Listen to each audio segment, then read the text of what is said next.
minhas orações, como eu disse hoje pela manhã. Hoje pela manhã, como eu disse, as minhas orações, vocês já estão. Né? Algumas pessoas não estão aqui, não estavam de manhã, mas quero ratificar aqui nessa noite, e as minhas orações, vocês estão nelas, tá bom?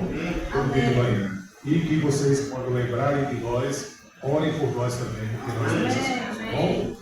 Abra sua Bíblia aí, em Lamentações, capítulo 3, versículo 23. Nós hoje vamos trabalhar um tema específico. Traga à memória aquilo que lhe dá esperança. Traga à memória aquilo que lhe dá esperança. Ou seja, ressuscite na sua mente, na sua memória, aquilo que traz a você o quê? Esperança. Esperança. Certo? Traga à sua memória. Faça com que exercite a sua memória, para que a sua memória ela tenha esperança. Esperança no quê? Né? A gente precisa pensar isso até o final da mensagem da palavra de Deus. Esperança no quê? Né? E esperança em quem? Que a gente já sabe, mas no quê? A nossa esperança, respondendo, nós temos a esperança de que tudo aquilo que é passageiro que espera por nós na glória eterna é muito mais sublime. E em quem é Cristo? Cristo é a nossa esperança. Mas aí em Lamentações 3:21, gostaria que você lesse comigo, não sei se a sua versão está condizente com a minha, mas diz assim, ó, vamos lá juntos? Quero trazer à memória o que me pode dar esperança. Vamos repetir todos nós?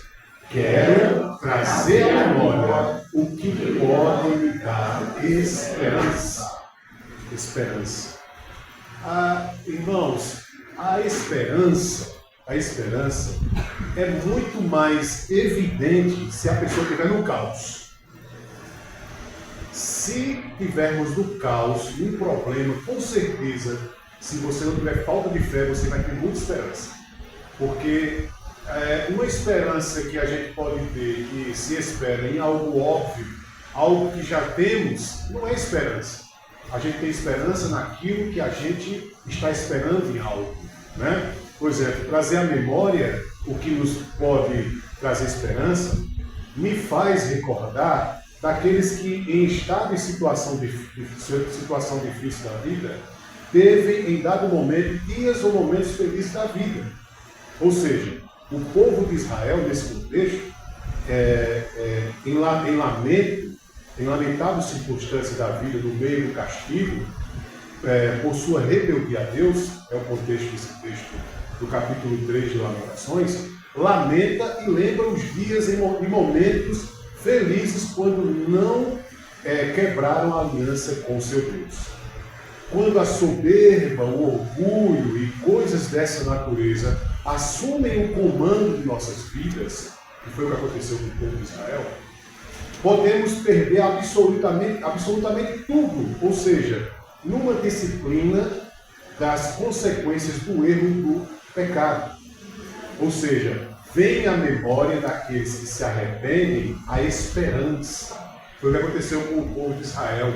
Eles estavam num castigo, sofrendo a ira de Deus pelas consequências, e eles estavam esperançosos que alguma coisa boa pudesse acontecer de novo. Seguindo aqui a introdução, a situação do contexto deste lamento é que o profeta Jeremias demonstra a ótica do caos, né? O estado que está a situação do povo de Israel. A ótica real, tanto de Jerusalém destruída e da ocasião do povo, que nos remete a enxergarmos que a destruição de Jerusalém reflete na lamentação o caos que estava o povo.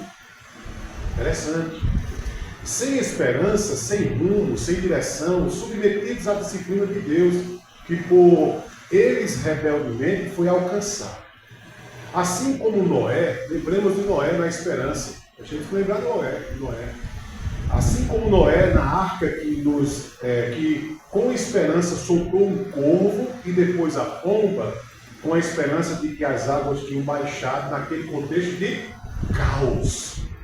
Ele estava no contexto de caos. porque havia um dilúvio que tinha destruído o mundo, estava o caos, e ele soltou um corvo, não deu certo. Soltou a pomba mais algumas vezes, 2 vezes, se não me falha a memória, e a pomba voltou, trazendo o quê? A resposta da esperança de que o caos estava acabando e eles iam estar em terra firme. Isso é esperança, como diz o texto. Se você quiser acompanhar aí Gênesis, acompanhar aí o texto que tem sobre Gênesis 8, de 6 ao 12, para aqui na introdução nós lermos. Olha só, sobre esperança. Passado 40 dias, Noé abriu a janela e fizeram na arca, esperando que a terra já tivesse aparecido. Noé soltou um corvo, mas este não ficou dando voltas. Depois soltou uma pomba para ver se as águas tinham diminuído na superfície da terra. Mas a pomba não encontrou lugar onde pousar os pés, porque as águas ainda cobriam toda a superfície da terra. E por isso voltou para a arca a Noé. Ele estendeu a mão para fora, apanhou a pomba e a trouxe de volta para dentro da arca. Noé esperou mais 7 dias e soltou novamente a pomba.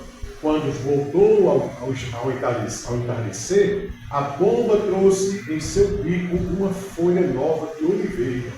Noé então ficou sabendo que as águas tinham diminuído sobre a terra. Esperou ainda outros 7 dias e de novo soltou a pomba, mas dessa vez ela não voltou. Ou seja, a pomba que tinha encontrado a esperança de que a terra estava firme e veio com um galhozinho em seu bico, não voltou porque encontrou puleiro, encontrou lugar e não teve mais como voltar, e ele trouxe a resposta de que de fato a terra já estava para ser habitada. Então isso é esperança. Ele ficou na esperança de que tudo poderia voltar ao normal naquele caos. E ele soltou um corvo, depois soltou a pomba.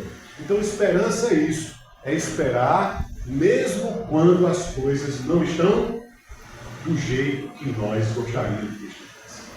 É esperar confiantemente no Senhor. Então a primeira coisa que nós devemos hoje aqui refletir, no ponto aqui, há esperança quando estamos na posição contrária à de Deus? É uma pergunta. Será que há esperança quando nós estamos numa posição contrária de Deus? Não. Logicamente não há esperança. Na verdade, vai ser um desgaste inútil e a pessoa vai ficar como o povo de Israel no deserto, quando ficaram ali aqueles anos todos tentando entrar na terra prometida e não entrou, e ficou só desejando a terra prometida e não entraram, só entrou a outra geração. Então, não há esperança para quem espera sem Deus. Sem Deus não tem como ter esperança. É uma esperança inútil. Então a primeira coisa é não, claro que não. A única esperança que se introduz nesse posicionamento é apenas conviver com sensações momentâneas que não traz esperança profunda. As pessoas hoje vivem muito de sensações. E é de momento, é sentir o momento. Mas isso não é esperança. Esperança não é eu sentir. Esperança é que quando eu não estou, mesmo eu não sentindo nada, eu creio que Deus vai fazer algo absolutamente acima daquilo que eu posso fazer. Ou seja, o Deus do impossível faz tudo aquilo que eu não tenho a capacidade de fazer na minha possibilidade. Isso é esperança. Isso é fé, é esperança. Portanto, nossa esperança está em quem? Como diz a Bíblia aí, Salmos 33, 20, se você quiser conferir. Nossa esperança está no Senhor. Ele é o nosso auxílio e é a nossa proteção. A nossa esperança não está numa pessoa como nós, limitada, pecadora. Nem está num boneco, nem está em qualquer outra coisa que o mundo possa nos dar, que a gente possa dizer que é seguro. A nossa esperança está no Deus eterno, no Deus poderoso, no Deus de glória, no Deus que não falha. Nossa esperança está no Senhor. Segunda coisa, claro que não, que a esperança sem Deus não é esperança, é claro que não. Por quê? Porque a esperança que se espera é passageira, sem fundamentos eternos. Ou seja, a esperança sem Deus não tem fundamento, é passageiro, é algo que passa. É dias que passam, e muitas vezes para alguns são dias que passam lento demais, cansativo demais. fadiguento demais. Com fadigas. Então, como é que diz a palavra? Hebreus 6,19, promessa de esperança. Temos essa esperança como âncora da alma, firme e segura, a qual adentra dentro do santuário interior, por trás do véu. Ou seja, temos a esperança de alma, de certeza firme e segura em quem? Em Cristo nosso Senhor, conforme Hebreus 6,19. Claro que uma esperança sem Deus não é esperança, claro que não. Por quê? Porque a esperança que alguns podem nutrir, podem ter, não é esperança, é apenas vaidade. Ou seja, não acrescenta benefícios que o tornem mais próximo de Deus. E cada vez mais próximo de Deus, mais esperança de verdade eu e você temos. Quanto mais contato com Deus, com a sua palavra, com a oração, jejuando, buscando a Deus, dando razão a Deus, dizendo Deus tem razão, eu não. Deus está certo, eu estou errado. Eu creio em Deus, não creio em mim. Eu creio na possibilidade de Deus, não na possibilidade dos homens. Acredite no que eu estou lhe dizendo. Mais esperança você vai ter. Não olhe as circunstâncias ao seu redor. Não olhe as circunstâncias ao seu redor. Olhe para o Deus que tudo domina, que é soberano, que é poderoso e que domina o caos. Olhe para Deus. Olhe para o autor e quê? E consumador da nossa fé, meus irmãos. Por quê? Porque diz a Bíblia, abra a sua Bíblia se quiser em Romanos 8, do 24 ao 25. Afirma assim, porque em esperança fomos salvos. Ora, a esperança que se vê não é esperança. Aquilo que eu vejo não é esperança. Porque o que alguém vê, Paulo está dizendo, como também espera. Se eu ver, como é que eu vou esperar uma coisa que eu estou vendo? É Paulo fazendo isso. Mas se esperamos o que não vemos, com paciência esperamos. Olha o que Paulo está dizendo. Eu não espero uma coisa que todo dia eu posso ver. Eu não espero uma coisa que é passageira. Eu não espero uma coisa limitada. Eu espero uma coisa muito mais sublime, muito mais eterna, muito mais acima da minha possibilidade humana de se pensar. Eu espero algo que é eterno para sempre. É Deus. É nele que está a minha e a sua esperança, meus irmãos. A esperança. Claro que não, que quem vive sem Deus não vai ter uma esperança correta, porque a esperança que o mundo nos oferta, que o mundo nos dá, é ilusão, é perverso, é ímpio, não produz vida, mas morte. Se você for escutar os conselheiros de Jó, que esperança você vai ter? Que esperança nós vamos ter se a gente for escutar os conselheiros de Jó? Não, nós vamos fracassar. Mas se esperarmos das promessas do Senhor, se tivermos esperança naquilo que Deus disse, esperando na palavra, esperando no Deus da palavra, no Verbo que fez carne, que é Cristo Jesus. Afirma a Escritura assim, olha, Romanos 5,5, e a esperança não nos decepciona, porque Deus derramou seu amor em nossos corações. Olha, por meio de quem? O Espírito Santo foi enviado por quem? Por Jesus Cristo, o Consolador, que Ele nos concedeu. Quem é que gera esperança em nós? Quem é que vai gerar a esperança verdadeira em nossos corações? Amigos de Jó, pessoas que dão conselhos ímpios, como diz lá no Salmo 1, bem-aventurado o homem que não se assenta na roda dos escarnecedores, né? Que não aceita o conselho dos ímpios. Você não vai querer as esperanças que os ímpios dão, que os devassos dão, que os perversos dão. Não queira essa esperança. Essa esperança não vai lhe fazer bem, vai lhe fazer mal. Vai lhe colocar, vai fazer você afundar cada vez mais. A sua esperança está nas promessas de Deus, a palavra de Deus, que lhe ressuscitará a fé e você vai andar em esperança, confiantemente em Deus. Uma segunda coisa nessa noite, meus irmãos. Devemos trazer à esperança aquilo que está em nossa memória. Devemos trazer à nossa memória o quê? Aquilo que nos dá o quê? Esperança. Ressuscite a esperança na sua memória. Lembre disso. O seu Deus não é morto, ele é um Deus que ressuscitou. Está vivo. Aceitou-se a direita de Deus, Rei dos Reis, Senhor dos Senhores. Você crê nele. Então a segunda coisa é, quem é o Deus da esperança? Quem é o Deus da esperança? Segunda coisa dessa noite. Quem é o Deus da esperança? Segundo Romanos, o texto de Romanos 15, verso 13. Que o Deus da esperança os encha de toda alegria e paz, por sua confiança nele, para que vocês transbordem de esperança pelo poder do Espírito Santo. Ou seja, primeiro, é o Deus que nos dá uma alegria que o mundo não pode oferecer, pois só se alegram em momentos alguns. Ou seja, o Deus da esperança, quem é esse Deus? É um Deus que não nos dá uma alegria que é passageira, um momento só. É um Deus que nos deu a alegria eterna. Ele é o Deus que nos oferece o que o mundo não pode oferecer. O que o mundo pode oferecer é só um momento. É só um momento. É só um instante. O que ele nos dá é eterno. Esse é o Deus da esperança. Este é o Deus da esperança.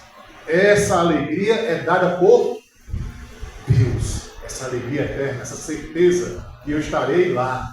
Mesmo que eu esteja vivendo num mundo que o faraó, que é a circunstância, que é o sistema maligno, o sistema em que o mal está tomando de conta, a minha esperança não está nessa terra. Eu não sou desse mundo. A minha esperança está no céu. A minha esperança está em Deus. Salmo 51, 12 diz assim, sobre o que é alegria em Deus. Torna a dar-me a alegria da tua salvação e sustém-me com o espírito voluntário. Olha só o que o salmista está dizendo. Torna a dar-me, ou seja, ressuscita em mim aquela alegria, aquela esperança. Porque aqui o salmista Davi está falando do seu pecado. Ele está relatando o seu pecado. Ele está dizendo, olha, eu estou arrependido, eu estou quebrantado, eu estou contrito, eu estou humilhado perante a tua presença. Então, por favor, torna a me dar esperança, torna a me dar alegria, para que eu possa andar em esperança. Essa alegria de Deus nos ajuda a suportar. Você sabia disso? A alegria do Senhor é a nossa força, diz a Bíblia. Ela nos ajuda a suportar. Ela nos ajuda a suportar. Não uma alegria forçada, é uma alegria que vem do Espírito Santo em nós. É uma alegria que vem dentro de nós. Segundo Coríntios 12, 10 diz, por esse motivo, por amor de Cristo, por ser feliz nas fraquezas, nas ofensas, nas necessidades, nas perseguições, nas angústias. Porquanto, quando estou enfraquecido é que sou forte. As credenciais do apóstolo Paulo são essas. Quando eu estou fraco é que eu sou forte. Como diz o reverendo Hernandes Dias Lopes, oração não é para os fortes, é para os fracos. Eu só oro porque eu sou fraco. Não é verdade? Então, quando eu sou fraco, é que eu sou forte. Então a nossa esperança está em quê? No Deus que é forte, porque eu sou fraco. Você é fraco. Nós somos fracos. Precisamos de Deus. Glória a Deus por isso. Louvado seja o nome de Jesus. Segunda coisa, não é um Deus distante. Deus não é um Deus distante, mas o Deus que transcende qualquer lógica humana. Entretanto, o Deus é imanente, ou seja, está em nós, que ao mesmo tempo ele está transcendente, está distante do seu trono, ele está também dentro de nós, habitando entre nós, que nós somos o templo e morada do Espírito Santo. Ou seja, habita no regenerado, no salvo, o fazendo templo e morada dele, ou seja, sua esperança habita em você. Deus Espírito Santo, que lhe dá esperança, que é esperança, habita dentro de você. E nenhuma outra pessoa que não seja salva, que não tenha regeneração, que não tenha a graça de Deus, ela tem essa esperança. Ela não tem essa esperança. Observe, as pessoas que estão sem esperança, elas fazem o quê? Elas se jogam de um lugar, se matam, fazem coisas horríveis. Pessoa sem esperança. Pessoa com Deus, não. Ela não vai ter esse pensamento a princípio. Ela vai simplesmente dizer assim, eu tenho esperança, que eu vou sair desse problema. Eu tenho esperança, Deus vai me cuidar disso. Ela começa a agir, o combustível da fé, mediante o Espírito Santo que habita dentro dela. Deus, Espírito Santo, habita dentro de você. Ele lhe dá esperança, ele lembra a você as palavras de Deus. O quanto Deus lhe ama, o quanto Deus se importa com você. Quantos livramentos essa semana você teve? Quanta proteção você teve essa semana? Quanto Deus providenciou para você coisas que você nem imaginava, até coisas simples. Porque é o Deus poderoso da esperança que habita em você. Você é templo de Deus. Ele está dentro de você, ele habita em você, ele traz a esperança dentro de você, ele ressuscita dentro de você aquilo que você não pode sozinho ressuscitar. Então, seja qual for o quadro, é desânimo, é tristeza, é falta de fé, você crendo nele, lembrando dele, ele vai ressuscitar a esperança e vai dar força a você, e você vai ressuscitar uma nova alegria, porque ele é a esperança. Observe. 1 Coríntios 6,19 diz assim: acaso não sabem que o corpo de vocês é santuário do Espírito Santo, que habita em vocês, que lhes foi dado por Deus, e que vocês não são de vocês mesmos? Observe, você já não é mais de si mesmo. Não existe com você, meu corpo, minhas regras.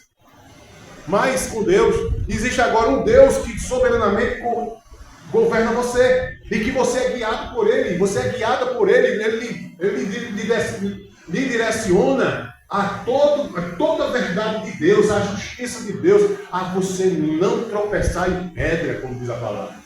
Olha que coisa linda. Deus não permite que você tropece em pedra, que você não caia vacilante, que você não caia em armadilha, porque Ele é a sua esperança. Nem armadilha dentro de você. Se você der razão a Deus, se você crê em Deus, Ele vai ressuscitar você numa nova esperança, um novo ciclo. Terceira coisa, o Deus da esperança, Ele é assim, preste atenção. Ele é justiça justa, ou seja, sua justiça não é igual ao dos homens.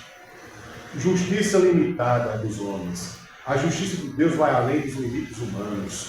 Mesmo que o homem seja ou pense ser justo, a justiça de Deus garante que o seu e o meu pecado seja perdoado quando nós estamos arrependidos. Existe algum outro Deus que faça isso? Não, é o nosso Deus. O Deus da esperança. O Deus da esperança. O Deus que faz você acreditar quando você já não tem mais forças, mas que você crê e Ele ressuscita em você. Esperança. Traga à memória, irmão. Irmã, traga à memória aquilo que lhe dá esperança. Traga à sua memória. Marcos 1,15 diz assim: o tempo é chegado, dizia ele, o reino de Deus está próximo, arrependam-se e creiam no Evangelho. Ou seja, para o arrependido, a esperança. Que coisa linda, gente. Fantástico. Deus é lindo demais, Deus é maravilhoso.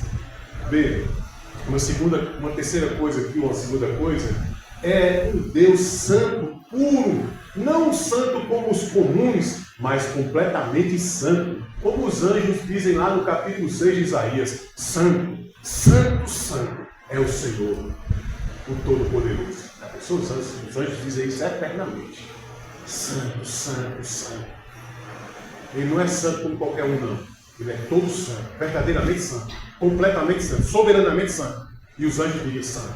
Ele é santo, realmente santo. Santo Ele é, santo e santo para todo sempre, eternamente é santo. Amém. É o nosso Deus, santo. Santo. E clamavam uns aos outros, dizendo: santo, santo, santo é o Senhor dos exércitos. A terra toda está cheia da sua glória. Cheia da sua glória. Cheia da sua glória. Uma terceira coisa, amor. Ou seja, Ele é amor, Ele é esperança e amor. Ou seja, não um amor desvirtuado, um amor troncho, um amor errado, aleijado, deficiente. Ou seja, o que tolera o falso amor, que distorcido, que os descrentes chamam de amor. Não! Ele é o conceito de amor o conceito de amor perfeito, não o conceito de amor de um Deus imperfeito. Ele não é imperfeito, não é impuro, não é imoral, não é liberal, e que faz as pessoas não alcançarem a graça salvadora, esse amor falso que o mundo oferece. Ele é amor que traz graça de verdade, salvação de verdade, que não engana, certo? Ou seja, que não é parecido com o que o mundo cobra. Não, eu creio em Deus assim. As pessoas dizem: eu acho que Deus é desse jeito. É achismo. Nem achismo, esse remédio vem de uma farmácia. Nem vem de uma padaria como pão. Achismo não existe no conceito de Deus. Ele é amor. essência, perfeito amor. Então o amor que diz, que as pessoas dizem que Deus é, não é. Porque Deus é um amor perfeito, completo, sem máculas, sem sujeira, sem deficiência. Ou seja, o que as pessoas dizem, eu creio que Deus é assim. Não, Deus não é assim. Deus é o que a palavra de Deus diz que ele é. Simples, é isso. Esse amor é fidelidade verdadeira.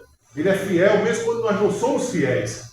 Olha só, ele é soberania, é um amor soberano, que não tem como a gente ser soberano, a gente é limitado. Ele é um amor onipotente, tem poder nesse amor. Ele é um amor onisciente, que até os nossos pensamentos ele sonda e corrige até os nossos pensamentos. É um amor onipresente, não é um amor distante. Ele está conosco, como disse Jesus, onde estiverem 2 ou 3 reunidos no meu nome, eu estarei no meio deles, com eles. É um amor do onipresente. Olha, que bênção de Deus, como afirma a Sagrada Escritura. Abra aí sua Bíblia se você quiser acompanhar. Jeremias 10:10. Mas o Senhor é o Deus verdadeiro, Ele é o Deus vivo, o Rei eterno. Quando Ele se ira, a terra treme, as nações não podem suportar o seu furor. Esse é o Deus que as pessoas questionam o seu amor, questionam a sua realidade, a sua perfeição, mas Ele é o Deus poderoso, soberano, fiel. Ele não nega a si mesmo, Ele não tem desvio, Ele é perfeito, perfeito amor, perfeita esperança. É o Deus verdadeiro. Terceira coisa, confessando a esperança, renovando a mente, para que não esqueçamos por quem esperamos. Devemos lembrar disso. Devemos lembrar disso, irmãos. Sempre lembrar disso. Não deixar isso morrer em nossas mentes, na nossa fé. Não deixe isso morrer na sua mente, na sua fé. Em que trazer à memória aquilo que me dá esperança, ou seja, o Deus da esperança não quer que a gente esqueça quem é Ele. Não podemos dar margem ao esquecimento, porque Ele é o Deus que traz a verdadeira esperança, o verdadeiro amor, ressuscita a nossa fé. Ele é o Deus de verdade. Como Hebreus 10:23 diz, retenhamos firme a confissão da nossa esperança, sem vacilar, pois aquele que prometeu é fiel. É fiel. Deus é fiel. Não pode negar a sua natureza de fidelidade. Deus é a esperança. Não pode negar o que Ele é em sua esperança. Deus é amor. Não pode negar o seu amor, porque Ele é em si, em sua essência.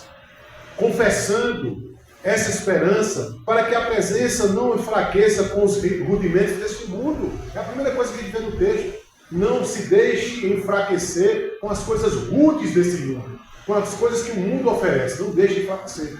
Fortaleça-se na fé. Segunda coisa, não sejamos rudes em achar que a esperança nossa em Cristo Jesus está na demora por causa de nossa imprudente ansiedade em esperá-lo. Às vezes a ansiedade faz com que a gente perca as promessas de Deus, ou às vezes fica cansado demais para que as promessas de Deus se cumpram em minha vida. Aí eu perco a esperança por causa da ansiedade. Mas Jesus disse, não andeis ansiosos por coisa alguma, não pelo que é a vez de comer, ou pelo que é a vez de beber, ou pelo que é a vez de vestir, ou pelo dia de amanhã. Não perca a sua esperança em nosso Senhor e Salvador, Jesus Cristo. Amém. Que não percamos a esperança, terceira coisa, por causa do que o mundo exige. O mundo exige algo de nós que muitas vezes nós não podemos nos vender. Por causa que nos sufocam a tantas questões passageiras. Lembramos que a nossa esperança está nos céus. Está em algo muito mais palpável, muito mais verdadeiro e real, além daqui, dessa terra.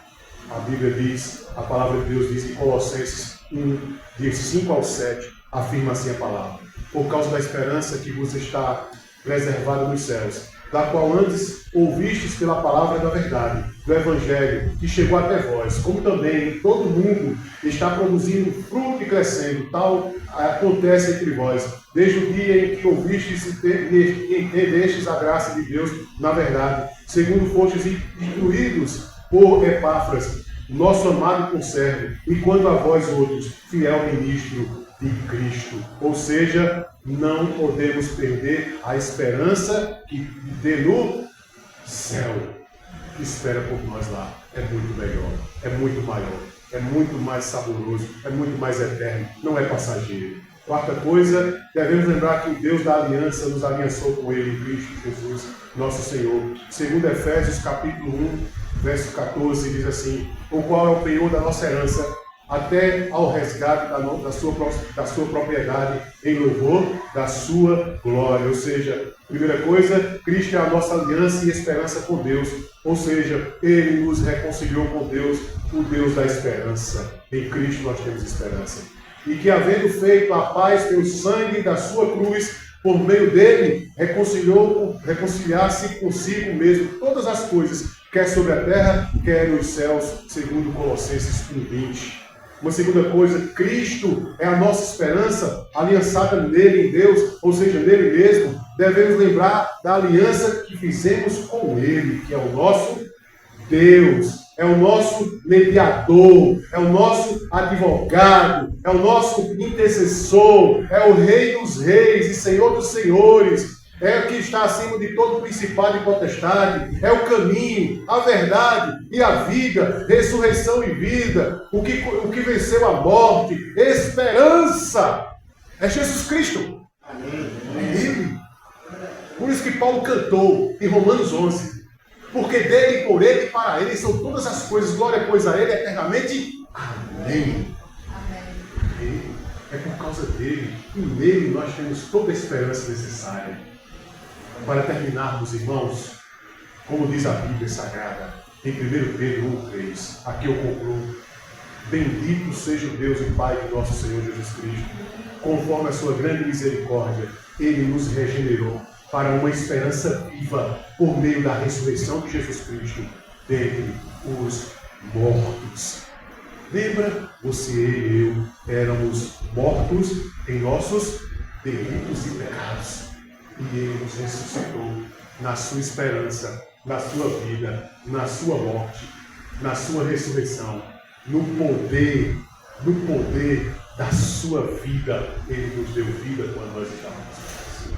Temos esperança. Olhe para as pessoas, a pessoa irmão do seu lado que você conhece mais do que eu, e diga: Deus que foi pregado hoje aqui é o Deus da esperança. Amém, meus irmãos. Oremos. Louvado seja o Senhor. Vamos orar. Obrigado, Senhor, por essa oportunidade. Abençoe esse povo. Abençoe o crescimento dessa igreja. Abençoe seus desafios.